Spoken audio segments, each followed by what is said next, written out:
Hey, Jen, Max, welcome to Oregon. We have returned from Mexico. We got in yesterday, late afternoon, and we're here and it's chilly. We're sitting in our sunroom, which we mentioned in the last video. So this is the sunroom. Butters has his jacket on. Nugget's actually kind of happy because it's chilly here. And she's doing her butt dance right now. She's doing her butt dance. And you can see that there's no sun in Oregon. That's just how it is. This room is, glass on three sides, but not a lot of sun, but we call it the sunroom anyway. Today what we're going to talk about in this video is kind of our trip north. A lot about what we just observed along the roads, mostly, so like driving type stuff, but a little bit of everything else too. Kat, what's your first observation? Maybe talk about where Butters rides. Unfortunately, our Mexican street rescue, Butters here, Good Lord. is terribly carsick. And we didn't realize this until last year on our ride back to, it takes 4 days in a car to get back to Portland. And we learned within 15 minutes of leaving La Paz that he gets terribly, terribly carsick.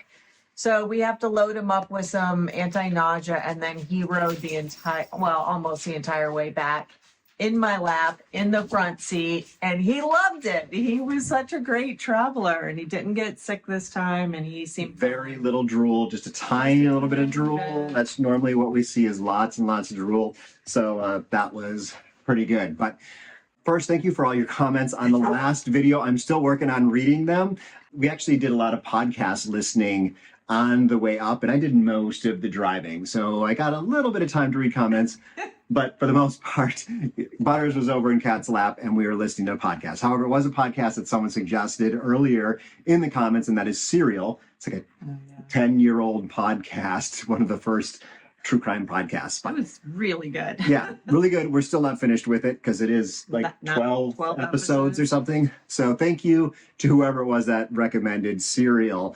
Let's see here. When we crossed the border, we crossed in Mexicali and we used the SENTRI lane. So first thing I noticed, and I kind of figured this out, someone online had said this, was that Google almost always sends you to the SENTRI lane.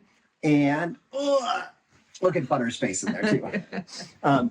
If you use Google for directions, you're going to get put in the SENTRI lane because Google always gives you the fastest way to get somewhere. So if you say you want to get to the other side of the border and you're going north, it's going to pop you into the SENTRI lane.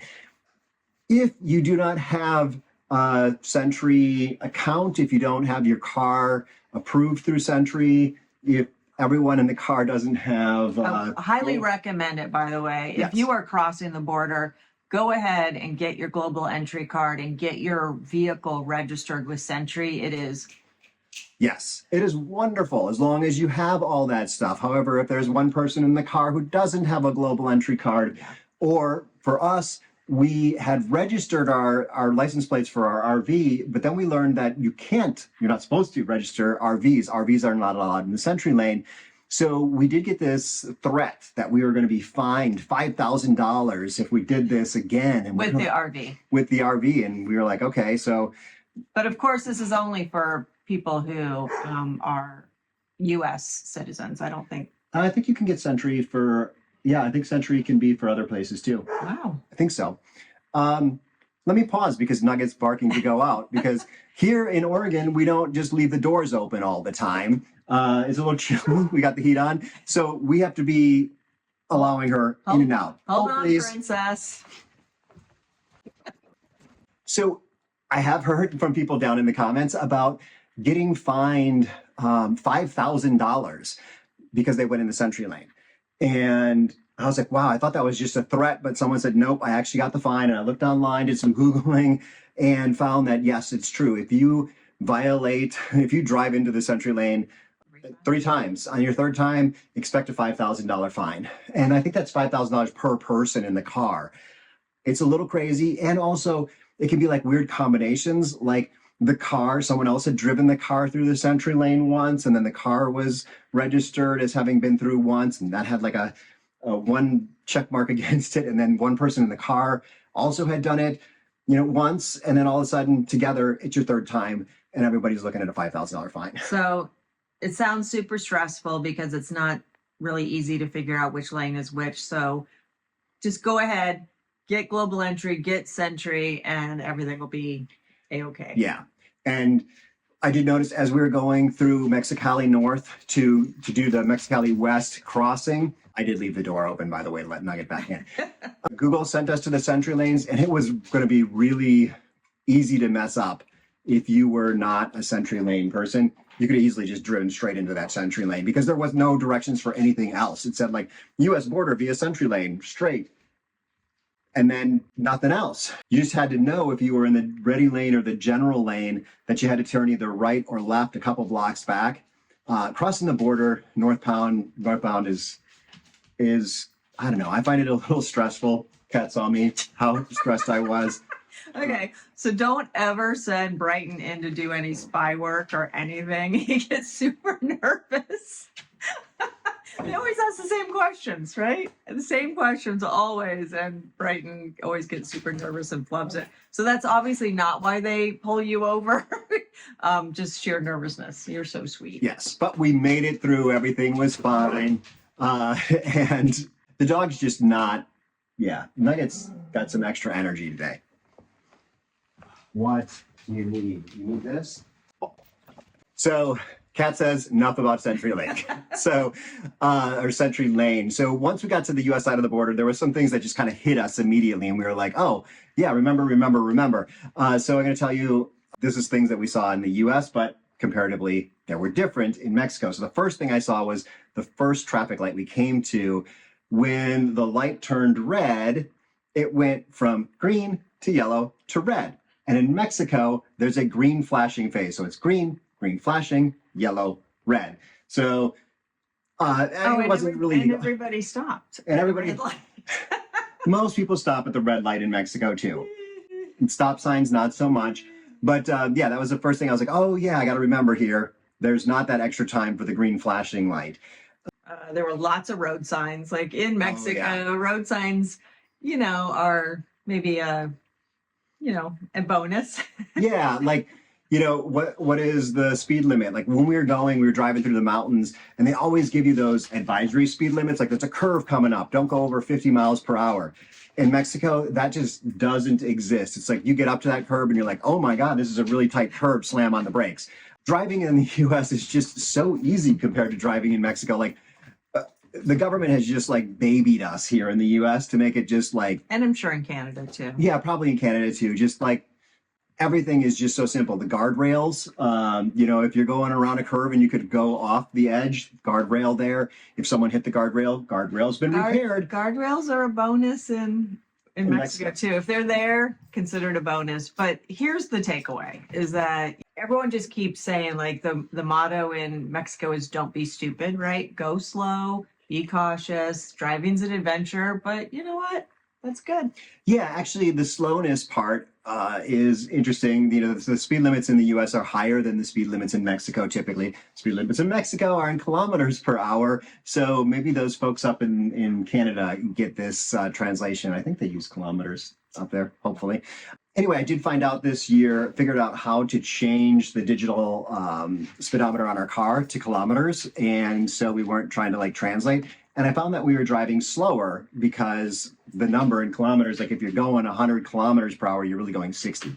So I found that we were actually driving a little bit closer to the speed limit when we had kilometers displayed.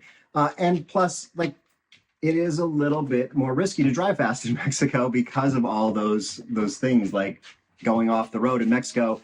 The lanes are narrower typically. Yeah.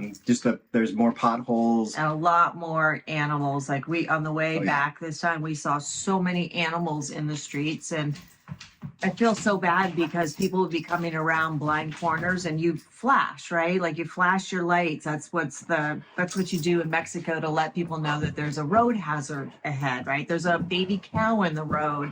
There's a herd of goats in the road. Don't make her get noisy. Oh. There's a herd of goats in the road. And you flash your lights at them, right? And people did that for us too, like oncoming cars flashed their lights and we immediately slowed down because we knew there was some sort of road hazard. We saw a lot of animals crossing the street or hanging out, especially like as the sun goes down, that's when they're all moving around. Yep. Also, the other thing is using your hazards. Actually, this is a law in Mexico that if you slow down unexpectedly, Like if you are slowing down because there's a cow in the road, you have to turn on your hazards. So it's really great that people are so cooperative, kind of, sometimes legally, sometimes just, it's just part of society. But yeah, watch for those in Mexico. In the United States, not so much. I did notice that drivers did not seem as aggressive in the US this year. What are you talking about? The one that... Okay, there were one or two that were really aggressive. Oh my gosh, we had a terrible experience in California. Somebody cut us off, and if I would not have thrown on the brakes, it was one of those short times I was driving. If I would not have thrown on the brakes, we would have been in an accident doing, 75 miles an hour. And Yeah, you do not see that in Mexico, at least not where we are. That's true. But like I feel like last time I crossed into San Diego, the level of aggressiveness was really high. This time, we crossed into Mexicali, and maybe it's just a different part. We went around LA, so maybe things were a little less aggressive up in the United States, but definitely that's kind of, we've seen it in the past. In Mexico, things seem to calm down. Not immediately when you cross the border. I did notice that when we were crossing south, that Mexicali was still a little bit aggressive. People near the border take on a little bit of the culture of the other country. And this is something interesting. Kat, tell them what you pointed out or what you realized about Mexicali and Calexico. Oh, well, I never figured this out 4 years in. This is probably self-evident and everyone else knew it except for Brighton and I, but I was like, where we, is Calexico on the Mexican side or on the US side? And Brighton side, Calexico's on the US side. And they're two towns that are right next to each other, Yeah. the US border going in between. Mexicali's on the Mexican side and Calexico's on the US side. And he's like, on the US side. And I go, oh, that's interesting. It's like California and Mexico put together, and then Mexicali is the opposite. It's Mexico and California put together. Ta-da! Who knew? Yeah, they just seem like words. Can I say something? You can say something. So one thing that I appreciate things about both countries, they're different, love them both. And one thing that I really do appreciate about the U.S. is rest stops along the highways, especially when you have dogs. It's easy to pull over. They have the pet areas. And one of the stressors of driving in Mexico with dogs, for me, can't speak for everyone, is that we always have to pull over in a place where there are not other dogs, right? Yes. Because, there's a lot of street dogs that roam free, and some of them can be quite aggressive, especially if you have a dog. So we always have to find like a restaurant or somewhere. We often pull over into a secluded beach, right? Like somewhere where we can let the dogs out, give them water, let them walk around. So we just always have to be super aware of the dogs in Mexico. Yeah, it is nice to have the rest stops. I mean, really, everyone's peeing along the side of the road in Mexico. It's just a thing. And this is something, one of the things, a couple things that we're going to talk about here are probably what we would have seen in the US in the 70s. The amount of trash along the side of the road in Mexico is similar to what we would have seen in the 70s in the US. Actually, I was talking to a subscriber about this at a happy hour, and they said, yeah, it's like in Canada, we used to cross into the United States in the 70s and be like, oh my God, this country is trashed, because Canada had figured out how not to litter. And then the US figured out how not to litter, and Mexico's just starting to figure that out. So it is just a lot of what I think about in Mexico. It's like, oh yeah, that's like my childhood, drive around with your kids in the back of a pickup truck, totally acceptable in Mexico. Not having seatbelts on, pretty common in Mexico. You get the good and the bad, I guess, is what I'm saying. And the trash level is different in different places in Mexico. Some places are, very clean, and the culture is not to throw stuff on the ground. But others are not like that. It's more like the US in the 60s, unfortunately. We pause there. What is she eating? Oh my God, what is our dog eating? That's what our dog's eating. Other than that in the recycling bin. It was. She pulled it out. No, the under the counter recycling bin. Yeah. Can this be a short one? Nope. No. Yep. Nothing else to say. No, you're not done. So, okay, so how about parking lots? This is something I noticed. In Mexico, they don't have like these regulations. Once again, this thing about US and probably Canadian regulations, and no guarantee that you're going to have parking. Once we crossed the border, it was like huge expanses of parking. And anywhere we went, you went to a convenience store or something, of course there was going to be a parking spot out front. In Mexico, the likelihood is more on the slim side. So some places have ample parking for your car. Too much. Yeah, too much. But the US always has too much parking for your car, and everything's always spread out and whatnot. It looks a lot different in the US than it does in Mexico, just because the government's not telling everyone to put in landscaping. Not mandating the car culture rules. Yeah, not mandating how many parking spots your customers will have, or how much landscaping they will have, or, you know, all that kind of stuff. It's just a little more free form. And in some cases, like when you are driving, a little less convenient because of that. Okay, construction zones. So in Mexico, construction zones are really kind of interesting. It's just, you know, some guys out there on the side of the road working, and maybe one or two cones, maybe a big pile of dirt. That's actually pretty common when a bridge is out, is a pile of dirt. This falls into the don't be stupid category. Yes, exactly. Be smart about driving in Mexico. You know, it takes two people to drive, really. I remember the first time I experienced driving in Central America and Mexico. I was in Costa Rica, and I was driving a Jeep and threw on my brakes because I realized at the last minute that the middle of the bridge was gone. And what I hadn't noticed was there was like I think there was a pile of dirt with like a stick that was right before it. And anybody who lived in Costa Rica or Mexico would have known, like, hey, there's a problem ahead. But me, with my American sensibilities, I'm like, oh, if there was a bridge was out, there would have been huge barricades. There's no way I could have even gotten there. Mm-hmm. So that was a really big learning lesson for me, is be very aware when I'm driving. I mean, anywhere, but if you see something that looks a little off, that might mean there's a hazard there. So slow down. Yeah, very common. I noticed someone in La Paz has been stealing manhole covers, personhole covers. I love you. Sewer covers.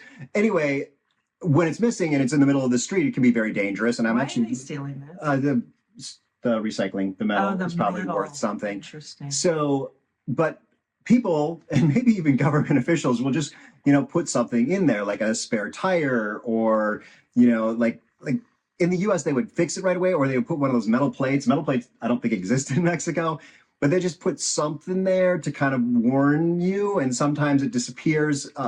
There was a big water leak just on our street, and we called the water office, and they came out, and we live on a dirt road. So it was like all mud and whatnot. And they put like two sticks. They found two sticks, you know, like branches, and then they put some tape in between it and just stuck it in the mud. And that's how it was when we left. And that falls in the don't be stupid category. Yeah. So don't drive there. So even government officials doing it, or companies doing it, it's just not, once again, as regulated. Same thing with those construction zones. In the US, it's like you see that a lane is going to be closed like a mile ahead of time. There's signs, there's, you know, orange signs, there's flags, there's cones, there's barrels, those flashing signs with lights. Same type of thing in Mexico. There might be a couple of cones. Yeah. And so as soon as we cross the border into Mexico, I take off my, you know, US hat or brain, and I insert my Mexican resident brain.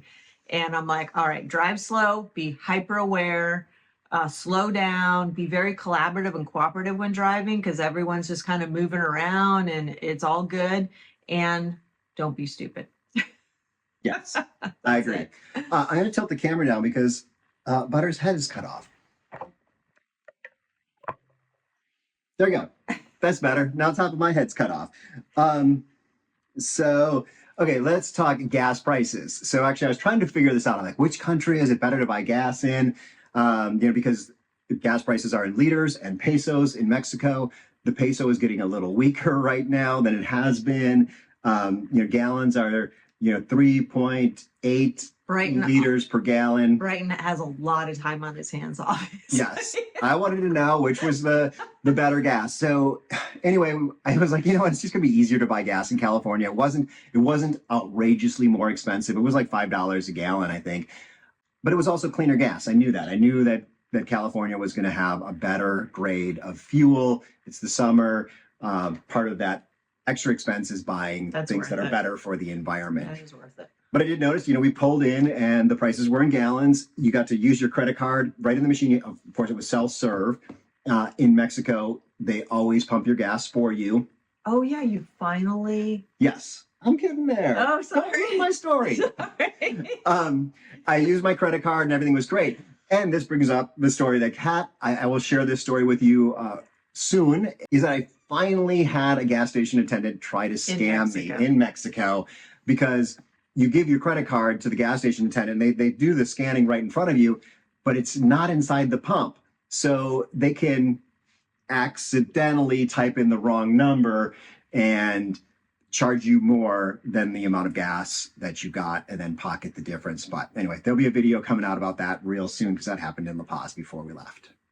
Kat's got one. So don't do that one. Do not do that one.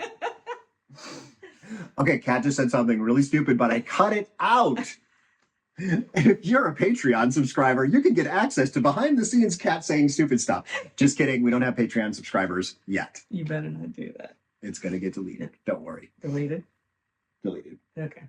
And also in the US, we get to drive at night. So it's not as much of a worry. When we were going along that first day, we were starting to have a little bit of trouble with Butters. We were like, oh no, he's starting to drool. And we're so like, we stopped a lot. So we stopped a lot to get him, get him the right amount of medicine in him and whatnot. So we're starting to get a little bit behind.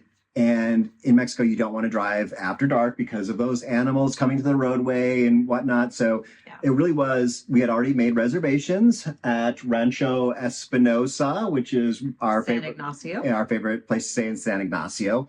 And we just knew we had to get there. So it was kind of a little bit of a stress as the sun was setting and we were working our way towards San Ignacio. In the US, though, it doesn't matter. It gets dark. So what? You just keep driving because the roads are going to be safe. They're fenced. Here's a tip. Here's a tip. So as I'm learning, as you get older, your night vision gets a little bit worse. And so I've been noticing, like when I'm driving at night or at dusk, I'm just not able to see as well, or, as well as I would like. And so Brighton and we talked about it and I was like, I'm just going to get some like long distance glasses in Mexico so that when we drive back, like when it gets close to dusk, if I'm driving, I can drive and we'll be safer. And sure enough, we went into, I'm not a big fan of Walmart, but we went into the Walmart there because they had we actually shop at Walmart a lot in Mexico, but because it's the closest one. The closest grocery store to us. But anyway. I got long distance glasses with the yellow tint for driving at night. It reduces glare. It's really good. For $100, and that would have cost me a gazillion dollars with insurance in the US. So big tip, glasses in Mexico is the way to go. And yeah, they really worked. I was super happy with them. And I was super happy too, because that meant that every once in a while, Kat could drive. But yeah, glasses can be a really great deal in Mexico. We went to Walmart, but there's other services that are even better deals. So that's something to consider. Yep. But now we are back up here. A couple of things that we kind of realized or thought about here. One is having a box that goes back and forth so that we always have kind of Baja box. Our Baja box, so that we remember to bring things north, like our winter hats and things like that, because down in Mexico that stuff just goes in a box. When we drive down in November, it can be really cold up here, and we need things like chains for our car to go through the mountains. So all that stuff needs to go south with us. It needs to go back north with us. So having a box that features everything we need just for the drive is a good idea, including like a razor, because you can see here I haven't shaved in 5 days because I forgot to pack a razor. So I pack hardly anything to go back. Our car is pretty empty on the way north and pretty full on the way south.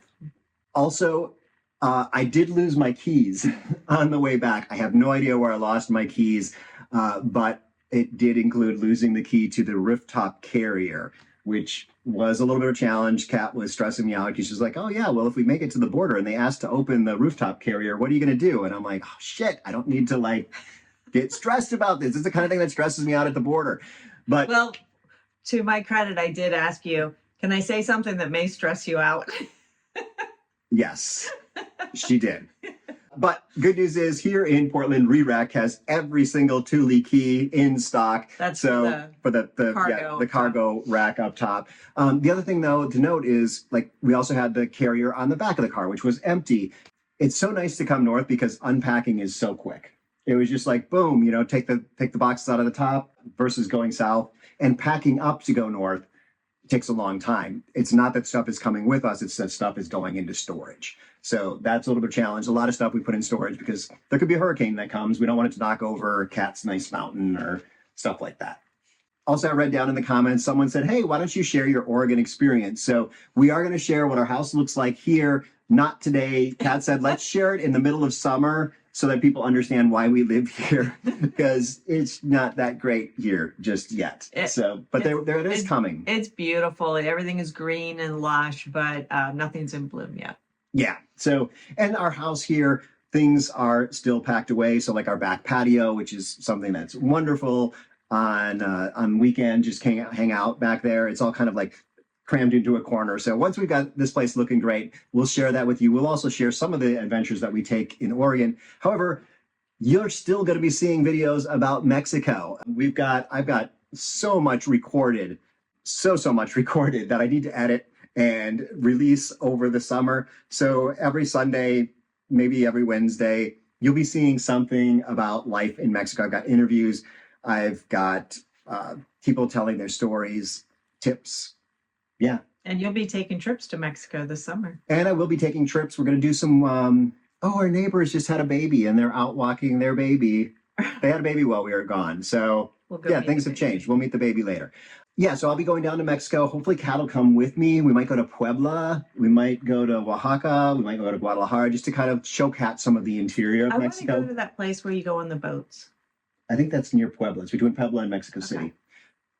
So we'll be doing a little bit of traveling. I'll be making lots of videos. I'll be going back to La Paz this summer to do some construction. We've got to repair our palapa roof. We do a little bit of that every year. I'm also going to be doing some bathroom renovation. We don't have hot water making it to 2 of our showers, and my family is coming down to visit. And Kat said, oh yeah, well, part of the problem is we only have 1 shower with hot water. And my family was like, what? And I was like, we will have hot water in all showers, all bathrooms will have hot water by the time they come down. So that's part of this summer. So it's going to be an exciting summer here in Oregon. It'll be an exciting summer back in Mexico, and there'll be exciting stuff coming to you on the channel. I wish I could just give you a preview of what's coming next, but I've got so many videos, I'm not even sure what's coming next. So an adventure. Yeah, and comment down below what you're doing this summer. There will also be happy hours in Portland this summer. Kat's phone is ringing, so I guess it's time to wrap up this video. Check out more videos down here. Hasta luego. Hasta luego.